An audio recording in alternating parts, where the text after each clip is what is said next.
Bonjour à tous et bienvenue dans la première édition de Full Map NFL, l'émission qui analyse pour vous l'ensemble de la carte NFL de cette troisième semaine de compétition. Alors, si vous suivez le baseball, vous avez l'habitude du format depuis maintenant hier. C'est donc un format qui a pour but de voir par ordre chronologique tous les matchs qui vont se dérouler, de donner une petite analyse et un petit conseil au niveau des paris sportifs ensuite. Je rappelle que dans cette semaine 3 de NFL, un match a déjà eu lieu, c'était dans la nuit de jeudi à vendredi, avec la victoire de Jacksonville 20-7 sur Tennessee. On passe tout de suite aux matchs qui se dérouleront dimanche et lundi.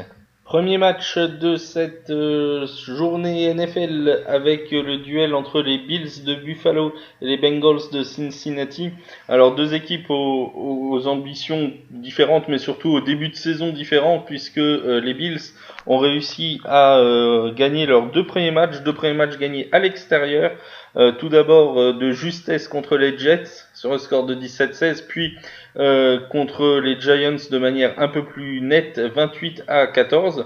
De l'autre côté, les Bengals qui ont donc commencé par deux défaites. Alors on s'attend à une saison longue et difficile du côté de Cincinnati, c'est clairement pas l'équipe qui fait figure de favori cette année. Ils avaient réussi pourtant une très belle performance lors de la première semaine en allant embêter très très longtemps les Seahawks de Seattle et avant de s'incliner 21-20 sur vraiment la fin du match. Et par contre, pour leur premier match à domicile, la semaine dernière, alors qu'on attendait qu'ils répètent la performance de la première semaine, ils ont été rossés par les Niners de San Francisco avec une défaite 41-17. Donc voilà, nous avons donc une équipe avec 2 victoires, 0 défaites, les Bills contre une équipe avec 2 défaites et 0 victoire, les Bengals. Les Bengals qui devront en plus toujours être privés de leur receveur, AJ Green, qui est donc la cible préférentielle d'Andy Dalton et qui ne sera pas là pour encore quelques temps. Et ça va encore probablement coûter cher à cette attaque de Cincinnati. Alors que Buffalo, de son côté, est plutôt performant des deux côtés du terrain. Il s'appuie sur une défense qui est de qualité, puisqu'ils sont avec 15 points de moyenne encaissés depuis le début de la saison dans les meilleures défenses de la ligue. On peut s'attendre d'ailleurs à un match pendant lequel les Bengals auront du mal à marquer, puisqu'en plus de cette défense efficace des Bills, on aura des conditions de jeu très particulières à Buffalo. On sait que c'est souvent un stade où on peut avoir des conditions assez difficiles de jeu. Et pour dimanche, il est annoncé de la forte pluie. Donc un match qui va probablement pas monter très très haut au niveau des points. Je pense quand même que Buffalo a largement les capacités pour s'imposer. Le cut a ouvert à -4 pour Buffalo, donc un avantage de 4 points donné à Cincinnati. Mais maintenant il est à -6, donc on est à Buffalo -6. Je pense qu'il va encore augmenter d'ici dimanche, donc il faudrait en prendre assez rapidement, puisqu'à mon avis, la victoire de Buffalo par au moins un touchdown d'avance, donc par 7 points d'écart, semble relativement jouable vu la forme des deux équipes. En plus, il y aura un soutien qui sera très fort. C'est le home opener, donc c'est le premier match de la saison du côté de Buffalo. Et donc, on aura un soutien d'un public fervent qui sera là, présent dans le stade. Je pense que les Bills ne se rateront pas sur ce match-là et donc partir sur Buffalo gagne de 7 points en plus me semble un pari avec une cote intéressante et qui pourrait être même l'une de nos bases de cette semaine. On se retrouve dans une situation un petit peu similaire pour le deuxième match de la semaine entre les Packers de Green Bay et les Broncos de Denver, entre une équipe des Packers qui a très bien démarré cette saison avec 2 victoires et aucune défaite, 2 victoires prises contre les Bears de Chicago 10-3 en ouverture de la saison et contre les Vikings 21-16 la semaine dernière. En face, les Broncos ont toutes les peines du monde à démarrer dans cette saison avec une première défaite à Oakland et une seconde contre les mêmes Bears de Chicago 16-14 la semaine passée. Alors, on va pas présenter Aaron Rodgers, hein, le quarterback des Packers, qui est inévitablement l'un des atouts des Packers tout au long de la saison. Mais pour l'instant, les Packers se montrent en ce début de saison par la qualité de leur défense. Hein. Ils n'ont encaissé que 9,5 points de moyenne par match. Donc, c'est vraiment un total très intéressant. Hein. Et quand on sait les difficultés offensives en face que ressentent les Broncos de Denver, notamment dans un jeu au sol qui est très en difficulté depuis le début de la saison. Hein. Les Broncos qui ont beaucoup de mal à courir et qui obligent donc Joe Flacco à lancer énormément de ballons. Il en est déjà à plus de 80 passes tentées depuis le début de la saison et avec une réussite qui n'est pas toujours au rendez-vous. Donc l'attaque des Broncos a beaucoup de mal à se développer. Elle fera face à une défense des Packers qui est bien en place depuis le début de l'année. L'attaque des Packers dans son stade arrivera probablement à avancer, d'autant que la défense des Broncos n'est pas non plus exceptionnelle. Donc on devrait avoir une victoire de Green Bay, possiblement également ici avec un touchdown d'avance. Hein. Donc c'est une bonne possibilité pour cette semaine. Donc on part sur Green Bay par 7 points ou plus pour ce match. Place maintenant à un match très attendu de cette troisième semaine de NFL avec le duel à Arrowhead entre les Kansas City Chiefs et les Baltimore Ravens. Alors, les Chiefs et les Ravens qui sont tous les deux sur un bilan de 2 victoires pour aucune défaite depuis le début de la saison, qui sont tous les deux aussi emmenés par des quarterbacks jeunes et de talent. Patrick Mahomes que l'on ne présente plus maintenant, que l'on ne présente déjà plus depuis la saison dernière pour Kansas City, et Lamar Jackson qui est souvent critiqué pour son jeu de course un peu trop présent, qu'on présente souvent plus comme un running back que comme un quarterback, mais qui a prouvé depuis le début de saison qu'il savait lancer énormément de ballons et qu'il savait trouver ses partenaires dans la end zone. On a 2 des attaques les plus performantes de ce début de saison. Alors certes, les adversaires qui ont été joués, on y reviendra, ne sont pas les meilleurs de la ligue, mais Kansas City a déjà marqué 68 points en 2 matchs et Baltimore 82 points sur les 2 premières rencontres, hein, donc des succès avec beaucoup de points et des attaques très efficaces. Les Ravens se sont notamment renforcés en attaque avec Mark Ingram. Et les Chiefs pourront eux compter sur Travis Kelce ou encore Sammy Watkins qui a réalisé un premier match cette saison assez exceptionnel avec 3 touchdowns de réception, mais une multitude de cibles pour Patrick Mahomes qui en plus réussit souvent des coups de génie en attaque. Donc on va avoir un match vraiment intéressant. Alors le cut est placé à moins 6,5 pour Kansas City, donc un touchdown d'écart. Je suis assez partagé sur ce cut pour la simple et bonne raison que les 2 équipes feront face pour la première fois à une véritable opposition sans vouloir offenser leurs 2 premiers adversaires de cette saison. Les Kansas City Chiefs qui ont été opposés à Jacksonville pour le premier match et aux Riders pour le second. 2 défenses. Alors Jacksonville en défense revient bien ces derniers temps, mais qui n'était pas en place encore en semaine 1 et qui a perdu son quarterback titulaire pendant le match. Et du côté de Baltimore, un premier match contre les Dolphins, on y reviendra, l'équipe des Dolphins qui est condamnée cette saison à prendre pas mal de vestes tout au long des 16 semaines de compétition, et les Cardinals qui ont plutôt bien résisté à Baltimore. Donc ce sera un premier vrai choc entre Kansas City et Baltimore, la première fois que Kansas City se retrouvera face à une défense efficace et une attaque qui est bonne aussi de l'autre côté. Donc vraiment c'est un match difficile à lire. Personnellement, je ne vais pas m'y jeter. Si vraiment je voulais jouer, je partirais, mais alors avec une toute petite confiance sur une victoire de Kansas City, mais avec un spread un peu plus bas, du genre Kansas City moins 3,5 ou moins 4,5. Mais vraiment, je conseille le no-bet sur ce match-là.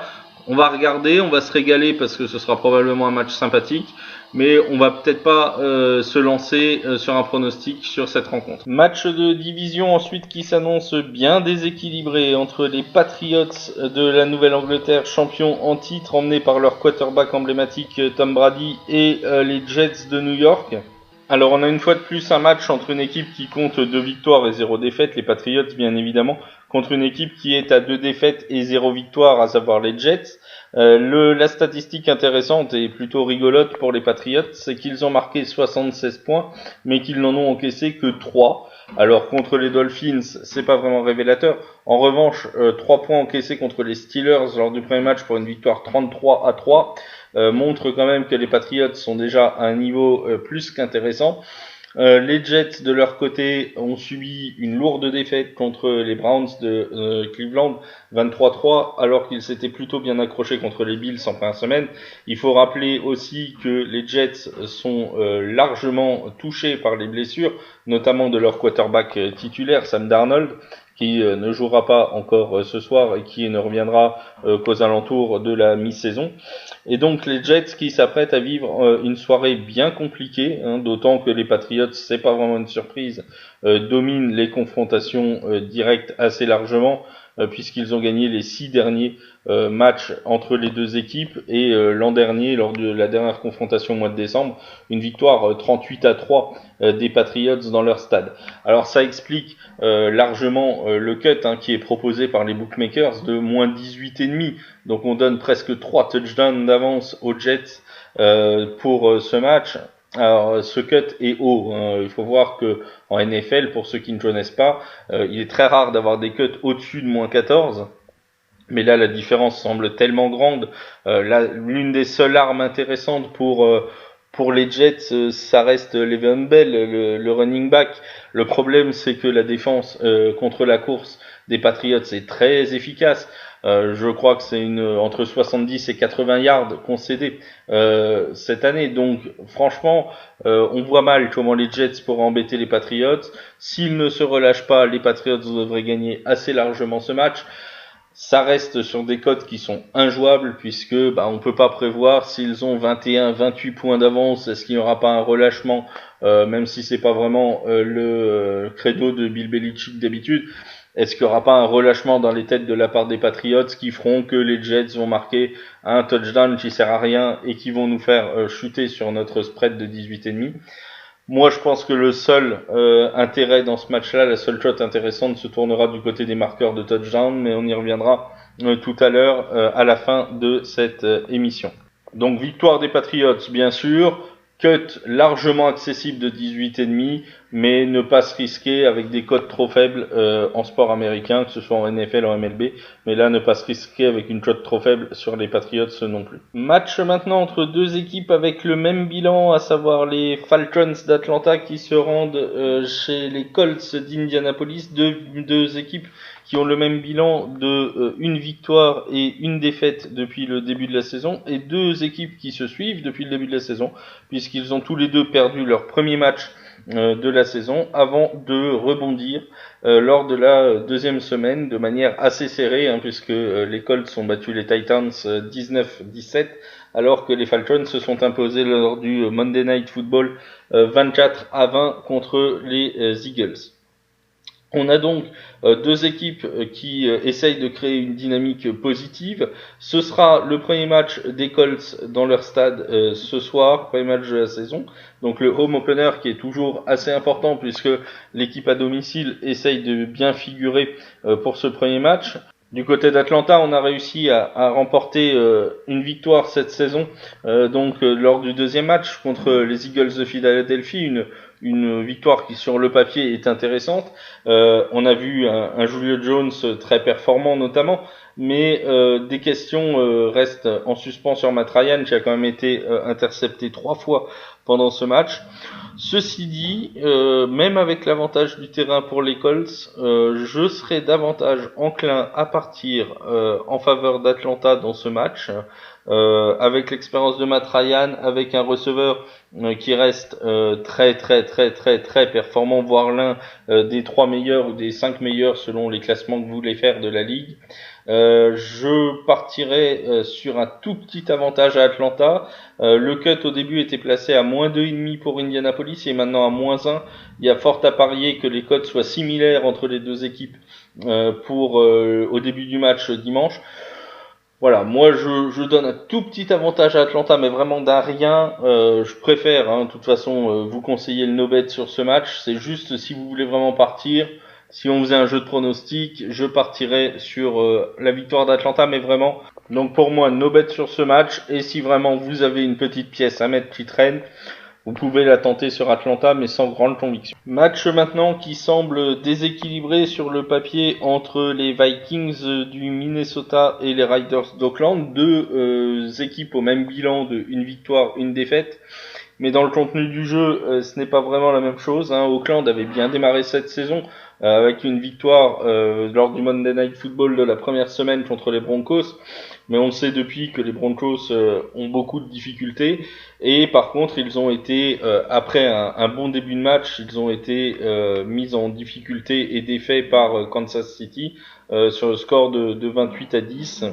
Avec aucun point marqué, c'est intéressant à signaler, aucun point marqué dans ce match-là en deuxième mi-temps. Donc ils ont bien contenu l'attaque des Chiefs, mais seulement une fois que l'écart était fait et qu'il était moins important et moins impératif pour les Chiefs d'avancer dans ce match. En revanche, offensivement, on a vu beaucoup de difficultés et ils se déplacent donc ce soir chez les Vikings.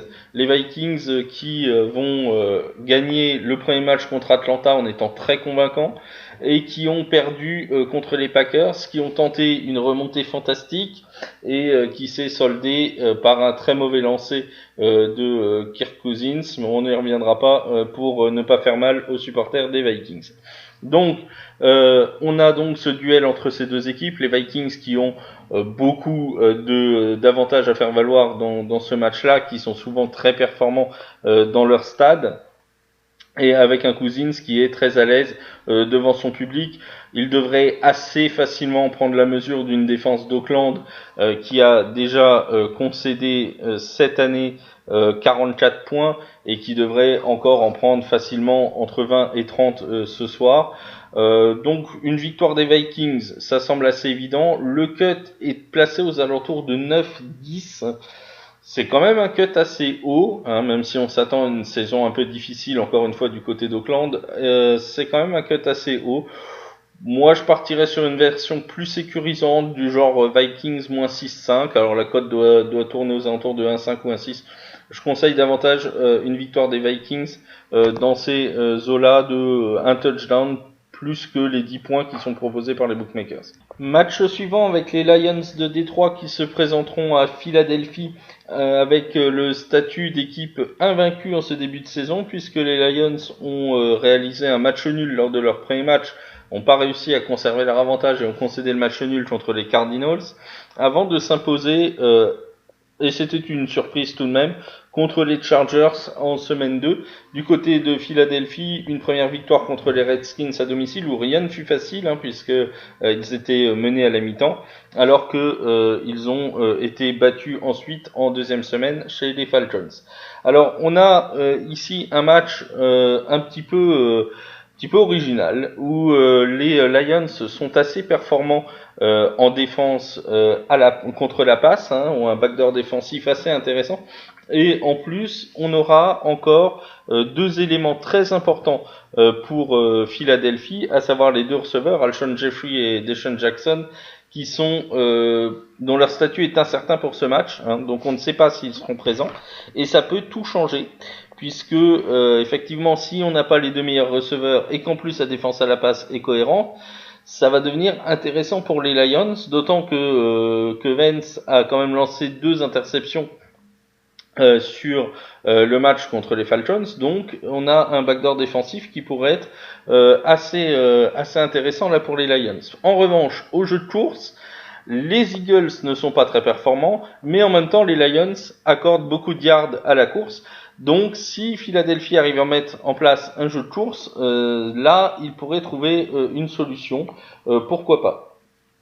Pour les Eagles, il faudra régler aussi les problèmes de couverture défensive à la passe, puisque ils concèdent pas mal de yards, mais en même temps ils sont capables aussi d'intercepter. On l'a vu la semaine dernière avec notamment 3 interceptions sur Matt Ryan, et comme Matthew Stafford, on le sait, est capable de lancer parfois de manière assez originale, et qu'il s'est fait intercepter, lui, de mémoire 2 fois la semaine dernière, il faudra faire attention du côté de Détroit à ne pas perdre trop de ballons.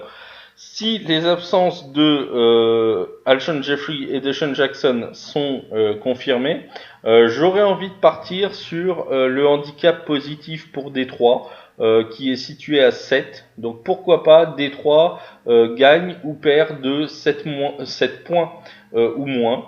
Ça me semble un pari relativement raisonnable si les absences des receveurs sont confirmées du côté de Philadelphie. Enfin, dernier match à 19h, il opposera les Cowboys de Dallas aux Dolphins de Miami. Alors là, c'est un peu le choc des extrêmes entre une équipe des Cowboys qui est très performante depuis le début de la saison et qui est très convaincante, avec 2 victoires vraiment de belle manière contre les Redskins, 31-21, et contre les Giants, 35-17. Alors elles n'ont pas joué, soyons honnêtes, des foudres de guerre depuis le début de la saison, mais ils sont quand même performants, ils montrent de bonnes choses avec Dak Prescott, avec Ezekiel Elliott, pour le jeu de course, et ils feront face à des Dolphins qui sont en mode tanking absolu, 10 points marqués depuis le début de la saison, un total de points encaissés qui s'élève à 102 en 2 matchs,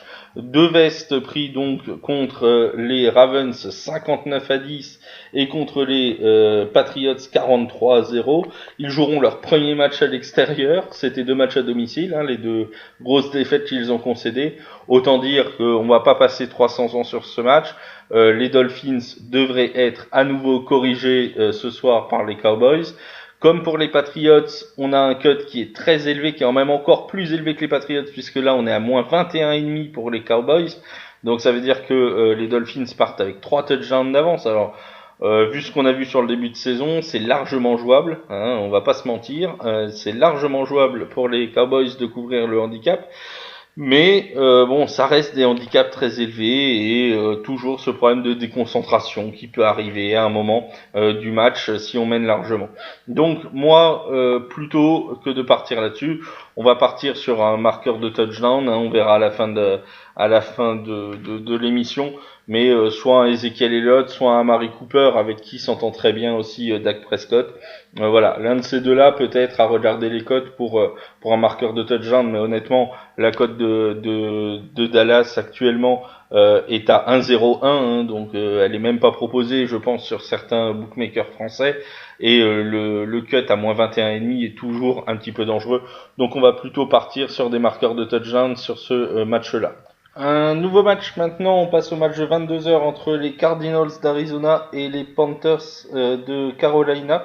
2 équipes qui n'ont pas encore connu la victoire cette saison puisque les Panthers se sont inclinés lors des 2 premiers matchs, alors que les Cardinals ont réalisé un match nul contre Détroit avant de perdre la semaine dernière contre Baltimore, mais en étant plutôt convaincants puisqu'ils se sont quand même bien défendus sur la pelouse des Ravens.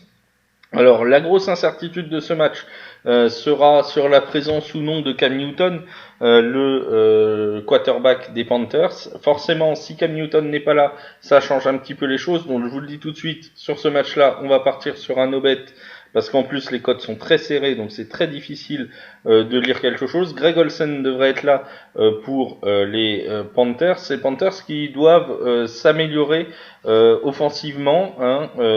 Le quarterback Cam Newton n'a pas encore lancé une seule passe de touchdown cette année. Il a subi en revanche 6 sacs déjà.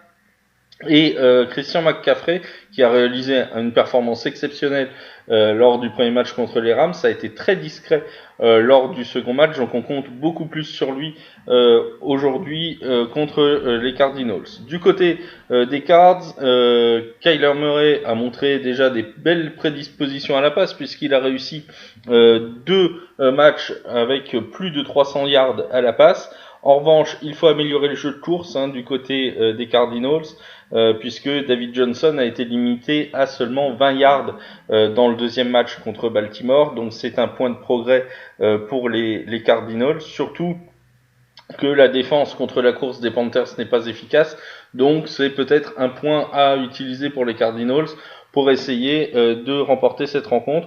Je vous dis, nous, on va rester en dehors de ce match, hein, qui semble un petit peu trop piégeux à mon goût. Et en plus, on n'a pas encore la certitude de la présence ou non de Cam Newton. Donc sans cette information-là, difficile de partir ou d'un côté ou de l'autre. Si Cam Newton est absent, peut-être un tout petit avantage pour Arizona. Si Cam Newton est présent, ça devrait être un match relativement serré et tout dépendra des facultés de la ligne des Panthers à protéger Cam Newton et à lui laisser le temps de pouvoir faire de bonnes choses. Donc voilà, on va avoir un match assez difficile à cerner. On préfère ne pas parier dessus et passer au match suivant. Match suivant qui verra s'affronter les Giants de New York et les Buccaneers de Tampa Bay, avec un petit événement, puisque le quarterback titulaire des Giants ne sera pas Eli Manning, mais bien Daniel Jones, qui prendra donc son premier départ en carrière NFL à l'occasion de ce match contre Tampa Bay. Donc Daniel Jones fera son premier départ pour les Giants.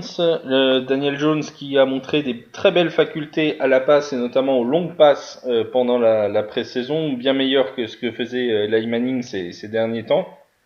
Et donc Daniel Jones qui sera attendu dans ce registre, mais également avec son entente avec Saquon Barkley, qui reste l'un des meilleurs coureurs de la ligue, hein, déjà 227 yards accumulés au sol depuis le début de la saison et depuis la première semaine de compétition. Du côté de Tampa Bay, on surveillera bien évidemment la performance de Jameis Winston, mais aussi l'apport de Mike Evans qui est légèrement en retrait depuis le début de la saison, hein, avec 6 réceptions et 89 yards seulement.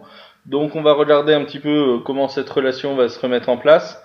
On a donc un match qui est relativement ouvert entre les Buccaneers et les Giants. Un cut qui est mis à 6 pour Tampa Bay, donc presque un touchdown d'avance.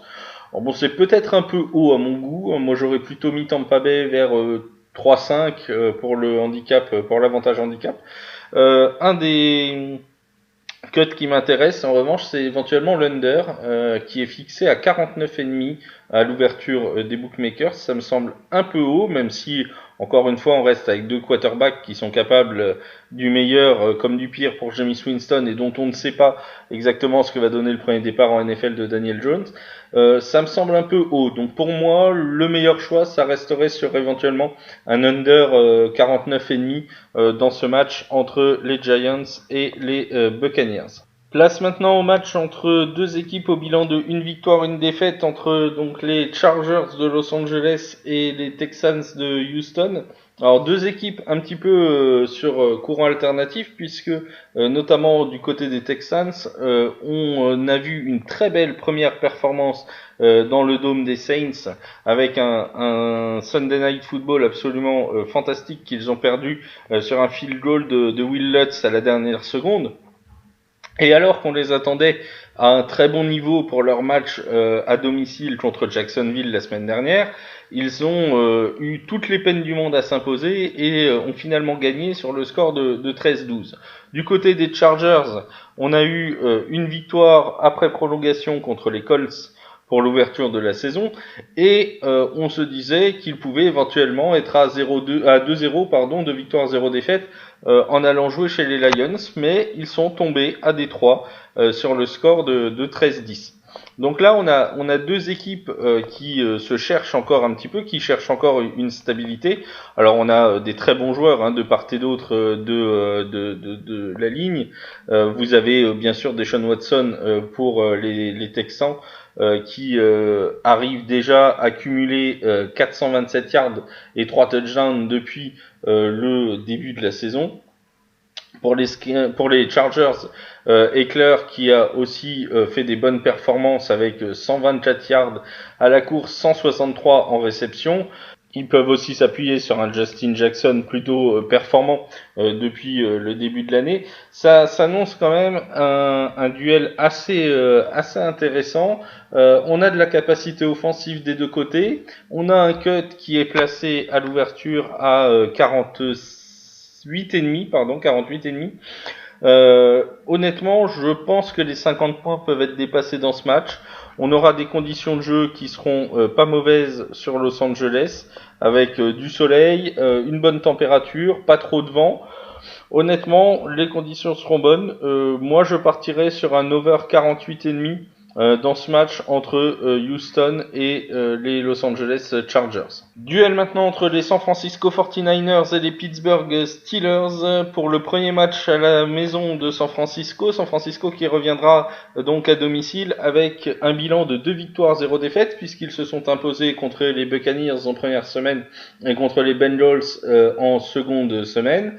De leur côté, les Steelers, un début de saison plus compliqué avec déjà 2 défaites et surtout la perte de Ben Roethlisberger, leur quarterback pour toute la saison. Big Ben qui sera donc absent et qui sera remplacé par Mason Rudolph, qui fera donc à l'occasion de ce match son premier départ en NFL. On l'a déjà vu la semaine dernière contre Seattle. Il a été plutôt convaincant dans son rôle de quarterback remplaçant.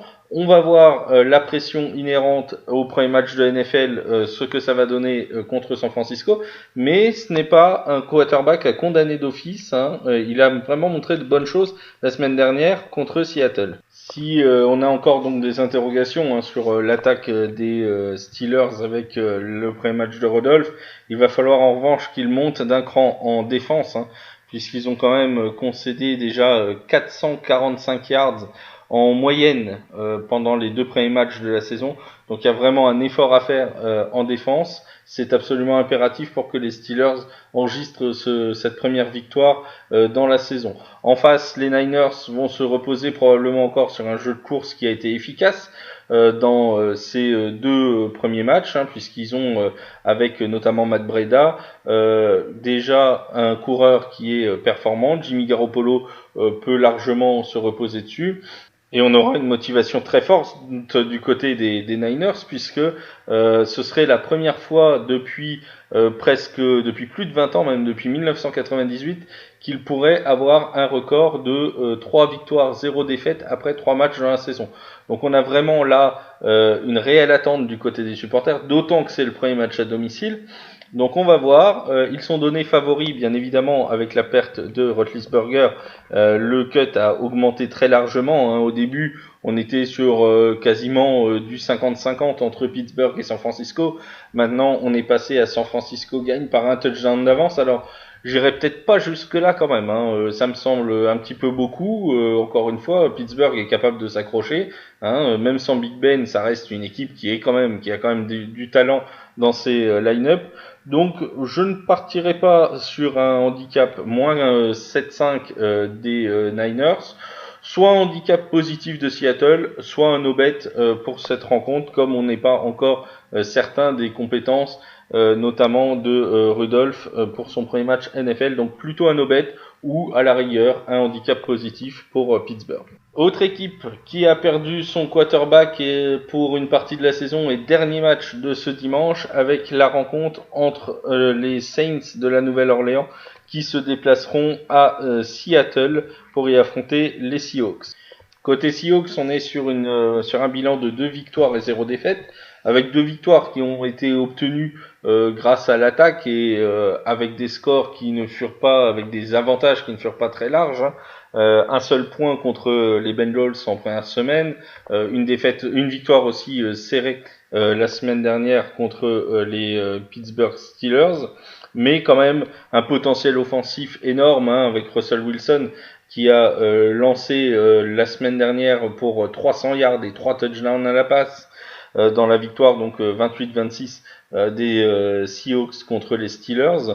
Il peut se reposer bien sûr sur Tyler Lockett, 11 réceptions la semaine dernière, sur Metcalf, 7 réceptions la semaine dernière. Il faut faire attention tout de même à la ligne offensive puisque notre ami Russell Wilson a été saqué 8 fois lors des 2 premiers matchs. Donc attention, avec un Cameron Jordan notamment en face du côté des Saints, à ne pas laisser trop de possibilités pour les sacs du côté de Seattle. Côté Saints, on l'a dit, Drew Brees est sur le flanc, s'est fait opérer du pouce au début de la semaine dernière après sa blessure lors du match contre les Rams. Il sera indisponible jusqu'au moins la mi-saison et sera remplacé très probablement par Bridgewater, qu'on a déjà vu en NFL, qui ne fera pas ses débuts en NFL, mais qui est quand même, sans vouloir l'offenser, un niveau en dessous de ce qu'est Drew Brees. En même temps, il y a beaucoup de quarterbacks qui sont en dessous de Drew Brees. Ça va forcément jouer sur l'attaque des Saints. On a toujours cette attaque avec ces joueurs qui sont d'un très bon niveau, que ce soit Michael Thomas à la réception, Alvin Kamara qui peut courir ou recevoir des passes, avec le couteau suisse Tyson Hill qui peut également jouer quelques jeux, mais c'est vrai qu'avec la perte de Drew Brees, forcément, c'est une partie de l'âme des Saints qui a été perdue aussi sur le terrain. Et là, on va avoir le premier match, le premier départ depuis un bon moment de Bridgewater. Alors, il avait déjà joué, si ma mémoire est bonne, là, en semaine 17 l'an dernier. Mais c'est vrai qu'on ne sait pas trop sur quel pied danser du côté des Saints, d'autant que la défense contre la passe est pas exceptionnelle non plus. Donc voilà, je suis assez partagé sur ce match-là. Honnêtement, je pense que les Seahawks peuvent s'imposer avec le handicap qui est maintenant fixé à moins 4,5. Donc moins 4,5, je pense que les Seahawks peuvent couvrir ce handicap. Je partirai donc sur une victoire de Seattle avec au moins 5 points d'avance. Place au Sunday Night Football qui nous est proposé aujourd'hui avec un duel entre les Rams de Los Angeles qui sont sur un bilan de 2 victoires, 0 défaites, qui se rendront à Cleveland pour y affronter les Browns. Une victoire, une défaite. Alors des Browns qui ont été sur courant alternatif avec ce premier match complètement manqué contre les Titans à domicile, avec notamment Baker Mayfield qui est passé complètement au travers. Ils se sont bien repris la semaine dernière contre les Jets de New York, et les Rams de leur côté qui tranquillement ont réussi à glaner 2 victoires contre les Panthers et contre les Saints la semaine dernière, et qui donc sont avec ce bilan de 2-0 bien partis dans cette saison. Alors pour ce Sunday Night Football, je partirai sur un over dans le match. Ce sera même l'une de mes confiances de la semaine, avec l'over 47,5. Le cut qui nous est proposé me semble un petit peu bas. Alors certes, on a vu des bonnes choses en défense des deux côtés depuis le début de la saison, notamment sur le deuxième match pour les Browns, parce que le premier fut plus difficile. Mais on a vu quand même des Panthers qui ont réussi à marquer plus de 20 points aux Rams, des Titans qui en ont marqué plus de 30 aux Browns. Et là, on a 2 attaques qui sont vraiment performantes. D'un côté, Jared Goff qui aura un choix de cible avec Cooper Kupp, avec Brandon Cooks par exemple, mais aussi à la course avec l'inévitable Todd Gurley, toujours aussi efficace. Et de l'autre côté, on aura bien sûr Baker Mayfield qui essaiera de se connecter avec l'inévitable Odell Beckham Jr. Alors bien sûr, on a des grands défenseurs, notamment du côté des Rams avec Aaron Donald. Mais franchement, ce match sent bon l'attaque. J'imagine aisément une des équipes passer les 30 points et l'autre pouvoir tenir la distance un certain temps. Donc le cut de 47,5 me semble largement atteignable. Et on va partir sur cet over en bonne confiance pour ce Sunday Night Football. Dernier match de la semaine avec le duel entre les Bears de Chicago et les Redskins de Washington. Les Bears de Chicago qui se reposeront une nouvelle fois sur leur défense, mais qui devront faire beaucoup plus en attaque. Ils sont restés quand même très très faibles en attaque sur les 2 premiers matchs, avec un total seulement de 16 points inscrits en 2 matchs, ce qui reste très très peu. Et les Redskins qui ont montré quand même des choses assez intéressantes depuis le début de saison, notamment avec ce premier match et cette première mi-temps très réussie contre les Eagles de Philadelphie, et avec un match un peu plus difficile contre les Cowboys, mais ils ont été vraiment confrontés à 2 très très grosses équipes de ce début de saison, les Eagles et les Cowboys, 2 équipes qui peuvent prétendre sans problème aux playoffs, et on promettait vraiment l'enfer à ces Redskins qui s'en sont plutôt pas trop mal tirés. Alors si les Bears arrivent à trouver un jeu d'attaque efficace, ils devraient tout de même s'en sortir dans ce match, mais il faut se méfier, et d'ailleurs les bookmakers se méfient puisqu'ils ne mettent que 3 points d'avance aux Bears. On devrait une nouvelle fois pas être dans un match exceptionnellement offensif, positif. L'under est fixé à 42. Moi, pour ce Monday Night Football, je vais partir sur cet under-là. Même si les Bears vont à un moment faire des progrès en attaque, ça reste quand même très friable. En revanche, ils ont une défense qu'il est très difficile de passer. Donc, pourquoi pas, encore une fois, un under avec Chicago. L'under 42,5 dans ce match me semble une bonne solution. Donc pour cette troisième semaine de compétition, je partirai sur trois paris principaux. Le premier, la victoire des Packers par 6 points d'avance ou plus, ou même par 7 points d'avance ou plus, par un touchdown d'écart. Les Packers qui devraient s'en tirer dans ce match contre les Broncos. Le même écart de 7 points pour les Vikings contre les Riders. Ça me semble aussi une bonne confiance dans cette troisième semaine de compétition. Et enfin, dernière confiance, l'over entre les Browns et les Rams pour le Sunday Night Football. Voilà pour mes trois principales confiances.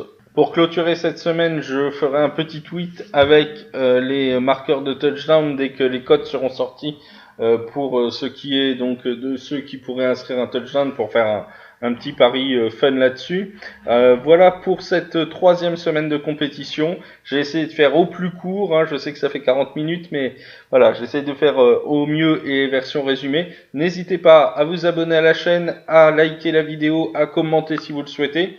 Et je vous dis à bientôt pour la MLB et rendez-vous la semaine prochaine pour un nouveau Full Map NFL.